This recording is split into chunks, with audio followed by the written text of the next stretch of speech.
Welcome to Byrontology. This is the world of Byron. Not that Byron, and probably not that Byron. This Byron. I'm Byron Lane. I'm an author, a playwright. I have one testicle. In Byrontology, we talk about all that stuff. We take a little flashlight to life's wild moments, the absurd and the everyday, and we try to find some meaning and some laughter and all that stuff. I'm here in Louisiana. Little jingling you hear is my mom's dog, Belle. Hi, baby. You look great. You look great. She just had some teeth removed, poor thing. And she's 12 and she's living. And you're a wonderful example to all of us. I love you. Good girl. Go enjoy the sunshine. It's for you. Today's post is about the gay devil. You guys know about the gay devil? The gay devil was inside me, not in a fun way, for so many years. I mean, I guess the gay devil is still inside me. It's all relative.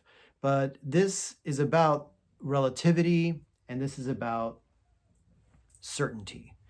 And when I was a kid, I thought that when I had a crush on Leonardo DiCaprio, or when I had a crush on those Abercrombie and Fitch models, remember those magazines? When I was like, I need that magazine for fashion.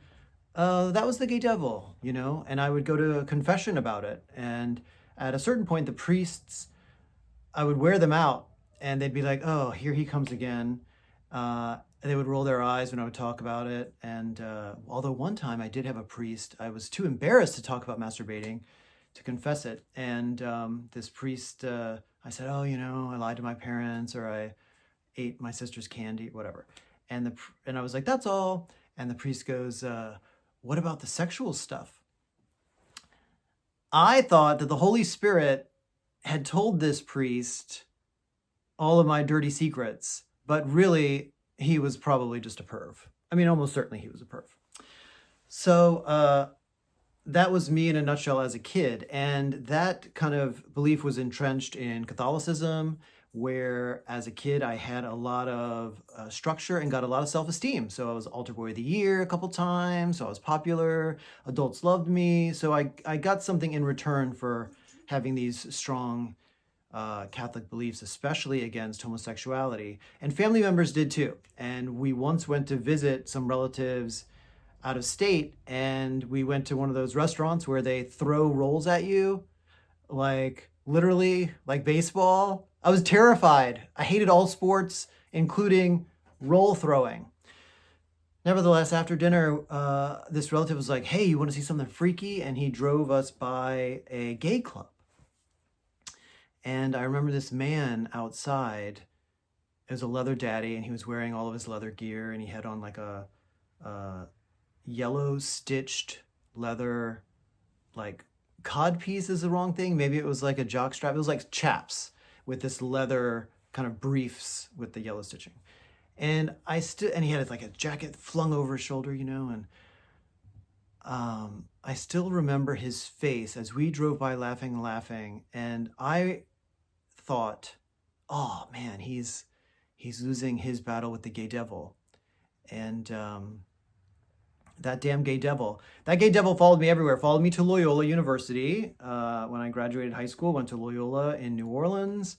And I was still super Catholic, still super anti-gay, still fighting that gay devil there at Loyola. So much so that in the evenings, weekdays, I would go to a little mini mass. They would have like a 30-minute mass. And it was just like me and some other like sad kids and this one really thin nun who looked like she had gray hair and everything, but she was probably 25. I don't know. So that's how Catholic I was. And I was so pensive and so lost. And sometimes I would go and sit. If you ever look at a picture of Loyola, there's this grand entrance of like a U-shaped driveway, and Jesus is out front holding his hands up, the statue of Jesus, and they call him Touchdown Jesus because his arms are up like he just made a touchdown.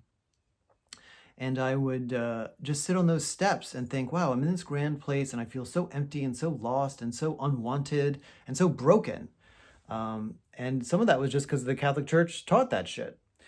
Then I found out about gay outreach at Loyola, a little club called Goal, Gay Outreach at Loyola. And I was outraged, actually. I didn't find comfort in it at all. I was threatened by it. because I thought, oh, what is this outreach for these homosexuals? The outreach is they're converting straight people to gay. That's their business model. Of course, instead of thinking about the Catholic Church as a grand business model where you have to pay money to have human worth and value.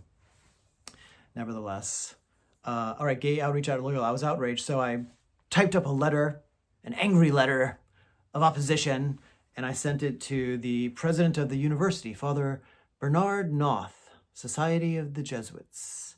And that was that. I did my part. I did my part for fighting the freaking gay devil of the universe there on the Loyola campus.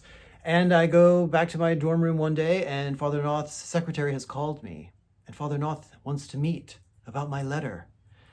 Now, I wasn't afraid of him. I had taken on bigger, you know, I don't know what the word is, enemies, whatever. When I was in high school, I wanted to participate in this club called Close Up, where you go to Washington, D.C., and you pretend like you're a legislator or something like that. And I needed money. And so I was fundraising. And so I went to this office building and kind of went door to door, just like looking for funds. And there was this old accountant in one of these offices. And he, very Mr. Burns from The Simpsons, very Mr. Burns. And he was like, "You're Catholic." "Well, I don't give money to Catholics. The Catholic Church doesn't have the truth." I was like, "Well, what?" He's like, "I'm a Baptist. I only support Baptists. Only Baptists have the truth." And I was so outraged by this that I went home and I researched, and I called my Sunday school teacher, and I called my priest, and I got the catechism of the Catholic Church, and I started like writing scripture numbers and names and getting all the facts right. And I went back to his office and I knocked on that door and presented him with my case. I had all my notes, you know, my little notes, and he kind of just looked at me amused. The only thing we really agreed on was that homosexuality, bad. But everything else, you know, transubstantiation, I think the virgin birth we fought about, the whole structure of the Catholic Church and saints and all of it. Anyway, we got into it. But he was impressed enough that he funded my trip in full. And to be honest with you, he actually hired me to work for him for many years as like his secretary assistant kind of guy. I would help him make Excel spreadsheets to track his vast wealth. And he couldn't make an Excel spreadsheet to save his life. So he would pay me like $20 an hour or something. And this was in the 90s. So that was like crazy good money for a person like me in a small town who drove a Ford Taurus station wagon with an egg in the tire so that when I would ride around in it, the car would wobble like that. And the starter was broken. So there was a cable that went from the engine inside, and I had to squeeze cables together to make the car start. Anyway, I appreciated him for that. But wow. The religious hold on that guy. He was a real bigot, and he was, I guess I was too at that time. And it was a real learning experience. And the thing I learned really was that you can kind of march in with confidence, and it masks as truth. And that's what I learned from that meeting, and that's what I took to the meeting with Father Noth. I marched into that guy's office. I wasn't going to be intimidated by his gorgeous office. There was a rumor that when they hired Father Noth, the president of the university before him was this beloved guy. Damn, his name escapes me. I guess I didn't beloved him, but he was kind of Father Carter. I found him to be kind of boring. And Father Noth was effusive and energetic and lively. And he would walk around and mingle with the students. You know, you'd see him and he'd talk about, "I'm going to make this into a quad," which I'd never heard of, and palm trees on every corner. And there was this one walkway between buildings where it was just like a plot of land, grass. And there were sidewalks around the perimeter, but not in the middle. And so you could see the tracks where the students had walked and trampled the ground. And he was like, "We're going to put walkways there where you see people are walking." And, you know, I was a teenager, so I thought that was genius. Of course, pave you see where people are going. Why? Anyway, that was him. And so I go to his office. Oh, there was a rumor that when they snagged him, that he was a real catch for the for the college, for the university. And so the rumor was he went into the quarters for the priests. All the priests lived on the property in like this little teeny tiny dorm area. And that he went in one of the rooms and was like, this isn't good enough. And he made them like tear down a wall so that he could have more space, like 2 rooms. Anyway, it just kind of gave off badass vibes. But I didn't care about any of that. I was ready to take him on just like I took on that accountant. And I had my little sheet of paper with my little talking points. And I went in there and he sits me, he's behind his grand desk and I sit on the other side, and he pulls out this manila folder and opens it up, and inside's my letter. The gay outreach at Loyola, it's an abomination. The Bible is very clear about homosexuality, blah, blah, blah. And he tried to tell me about inclusion. The Jesuits were kind of liberal, considered kind of liberal Catholics. So, but anyway, he was no match for all my talking points that I had, and he didn't argue with me. He seemed amused. He just kind of took me in for a second, you know what I mean?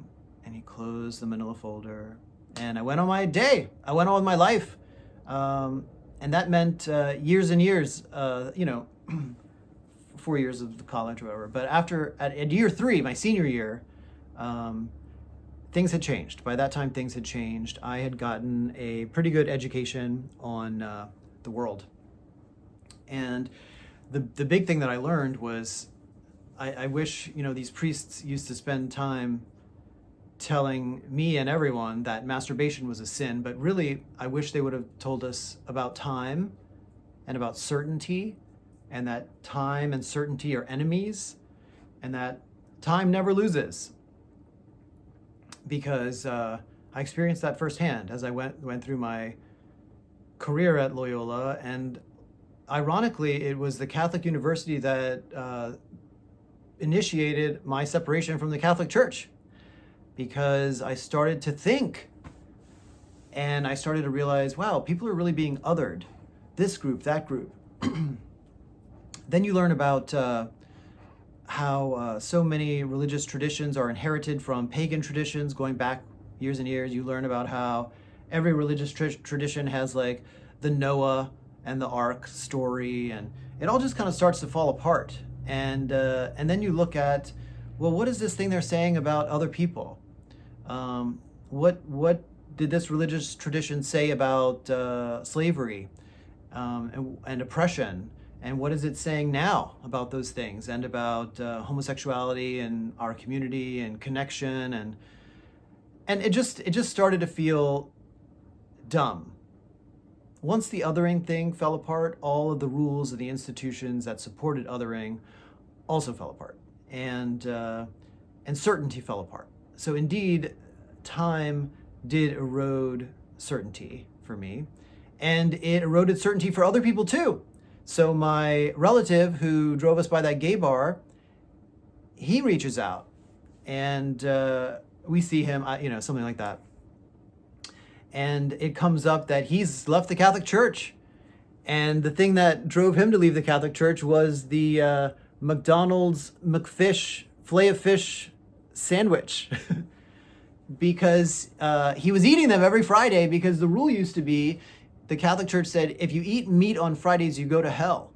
And he took that seriously. Hell? No. So he would get his little fish every Friday, and if he couldn't afford fish, he would eat frozen fish sticks. And then if he was really going to treat himself, he would get a McDonald's Filet-O-Fish. And then eventually the Catholic Church was like, oh, never mind about that meat on Fridays thing. You can eat meat whenever you want. And he was like, how the fuck can that be? How can it be that one moment you're going to hell for eating fish, and the next moment it's no big deal? And for him, credibility eroded, and the structures collapsed, and then all the related things that happened, the deconstruction followed for him. And that's kind of my path too. It just started to sort of not make any sense. And I got to tell you, time also came for one other person in this story. One other person. Time eroded their certainty and their grandness. I was nominated to be on this committee, that the university programming board, which brought speakers to campus. So they had a big budget. We would bring, famous people to come talk to us about whatever. And to be on this prestigious board, you had to be approved by Father Noth. So once again, I was face to face with Father Noth, and my plan was to play it cool. It's been 3 years since I sent that letter about gay people. I'm just going to pretend like maybe we never met. How on earth could he remember me? How could he remember that letter? I sit down with him. Hi, how are you? Pleasantries. And he opens a drawer and he pulls out a manila folder and he opens it up, and inside is my letter about gay outreach at Loyola. And I blurt out really quick, I don't believe that anymore. And he was amused, and there was some conversation. He did try to ask me questions, but I had lost the sense of certainty by then. I didn't have talking points, and I certainly didn't think I could talking point my way out of it with him.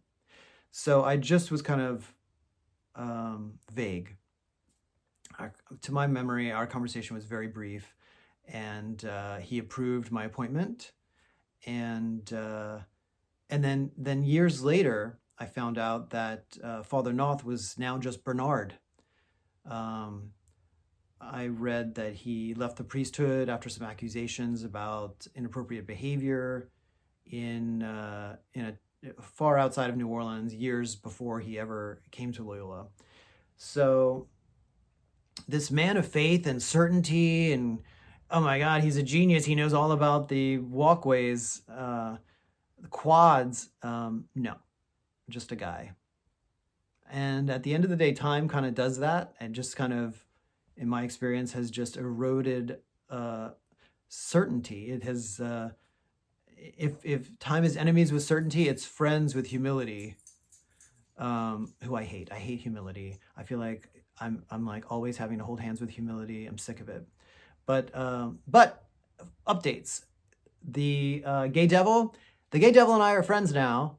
Once the othering fell apart, I stopped othering him too. Now he's inside me in a fun way. It turns out he's not such a bad guy, the gay devil. He's kind of fun.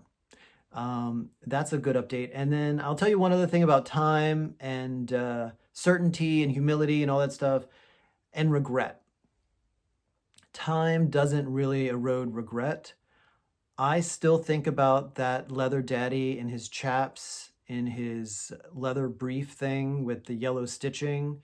I think about him a lot, and I feel really bad about that experience. About and my relative who drove us by, he has mentioned it too, and he also, when I eventually came out, he mentioned that with regret.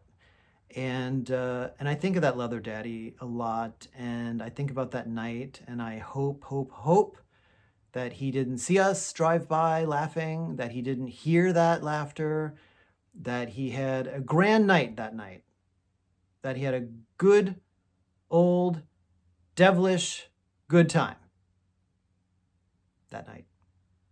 And gosh, this is probably 30 years ago, so I don't even know if you know what I mean.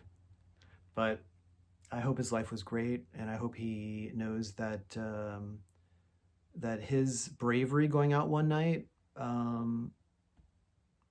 has changed me. And I wish that guy the best. And I wish you guys the best too.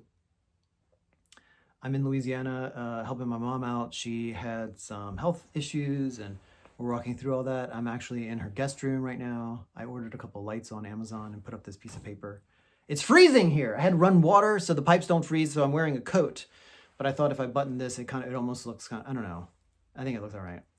So thanks for listening. More soon.